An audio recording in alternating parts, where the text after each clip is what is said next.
Shalom saudara-saudaraku yang terkasih dalam Yesus Kristus, senang bisa kembali berjumpa dengan saudara sekalian. Nah, pernahkah saudara menanam sebuah tanaman lalu daunnya menjadi layu atau tanaman itu tidak bertumbuh sesuai dengan harapan, tidak menghasilkan bunga yang cantik, tidak menghasilkan buah-buah yang segar? Apa yang akan saudara lakukan jika hal itu terjadi? Apakah lantas akan membuang tanaman itu? Atau kita akan mengelus berhari-hari karena kondisinya itu? Atau ini justru menjadi kesempatan bagi kita untuk merawat tanaman itu secara lebih intensif lagi. Kita akan memberinya pupuk, kita akan menyirami dengan benar, mungkin kita akan cari tahu bagaimana cara merawat tanaman ini supaya bisa bertumbuh dengan baik, dan seterusnya saudara, sampai akhirnya tanaman itu yang tadinya layu menjadi segar lagi, yang tadinya tidak berbuah akhirnya menghasilkan buah-buah yang baik.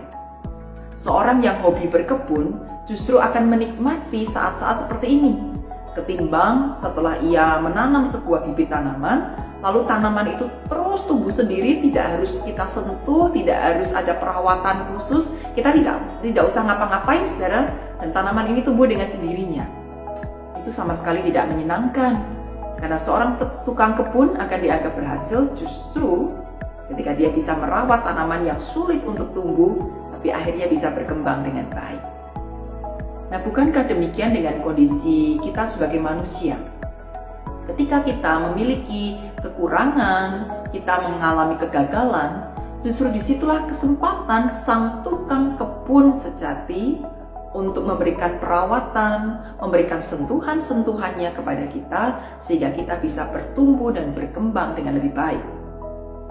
Paulus pernah mengatakan di dalam 1 Korintus pasal 12 ayat 22 dan 23 demikian.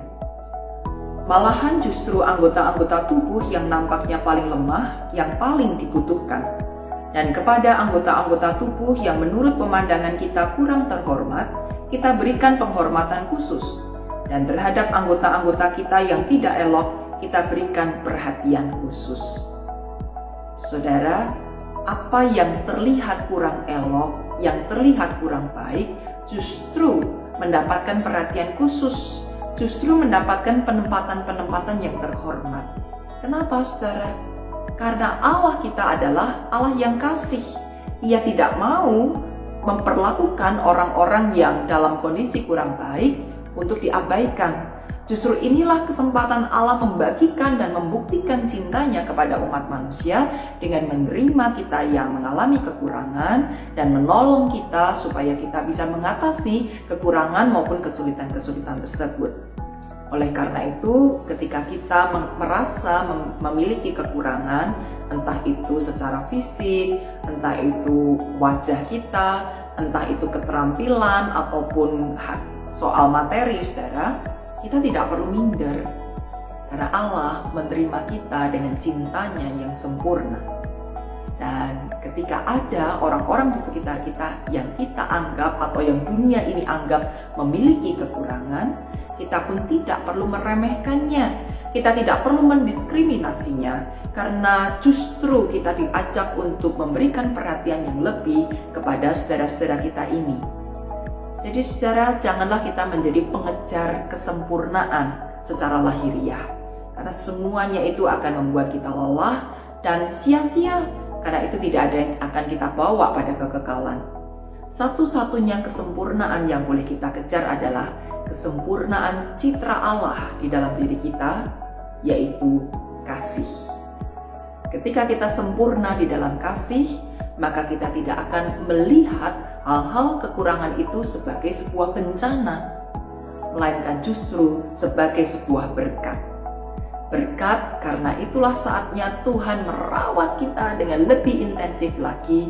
Itulah saatnya Tuhan memberikan sentuhan-sentuhan manis di dalam kehidupan kita.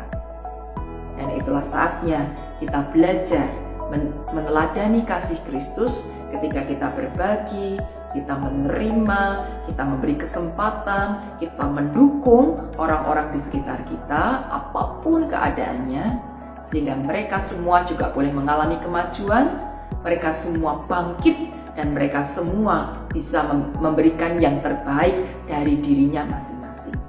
Bukankah hal yang indah, saudara, ketika kita sama-sama tidak sempurna, tetapi kita saling mendukung, kita terikat di dalam kasih Kristus, dan berkat dan semuanya ini akan menjadi berkat yang sungguh-sungguh indah dalam kehidupan kita. Jangan pernah takut dengan kekurangan, karena kekurangan bukan sebagai sebuah bencana. Kekurangan atau ketidaksempurnaan adalah sebuah jalan berkat. Mari kita hidupi jalan berkat itu dengan menerima diri, bersyukur atas kondisi kita, dan menerima orang lain di sekitar kita. Kita mengasihi mereka seperti halnya Allah mengasihi kita. Kiranya Tuhan memberkati kita semua dan menolong kita hidup di dalam persekutuan yang penuh kasih. Tuhan memberkati.